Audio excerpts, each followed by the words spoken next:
This is the story of Atlas Air Flight 3591. On February 2019, an Atlas Air Boeing 767 was on a flight from Houston to Puerto Rico. The plane was almost at its destination when the pilots turned on the autopilot system to make their approach into San Juan. The plane was configured for an ILS approach to runway 34. This means that the pilots engaged the autopilot system and the plane started following the localizer and the glide slope. These are radio beams that are used to help guide the plane to the runway. The pilots were also using the airport's beacon approach. This is where the pilots fly towards a beacon that is located near the threshold of the runway. The beacon emits a series of tones that the pilots listen to in order to get lined up with the runway.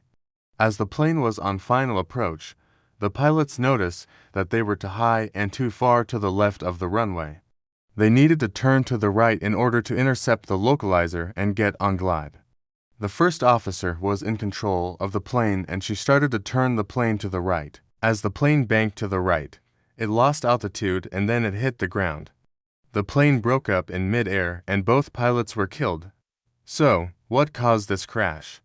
Well, the answer is actually pretty simple. It was pilot error. More specifically, it was the captain's fault. You see, the captain was the one who was responsible for monitoring the autopilot system. He should have noticed that the plane was off course and he should have taken control of the plane to correct the flight path. But he didn't do anything. He just sat there and watched as the plane flew into the ground. But why didn't he do anything? Well, the investigators never found out. Here's what we know. The captain had been drinking heavily before the flight and he had a blood alcohol level 3 times the legal limit. On top of that, he had a history of failing to follow procedures and he had been reprimanded by Atlas Air for doing so in the past. The investigators couldn't determine whether or not his erratic behavior was due to the alcohol or to his personality. But it doesn't really matter because either way, he should not have been flying the plane. This crash could have been avoided if the captain had just done his job and followed the rules. Instead, he chose not to and he paid for it with his life.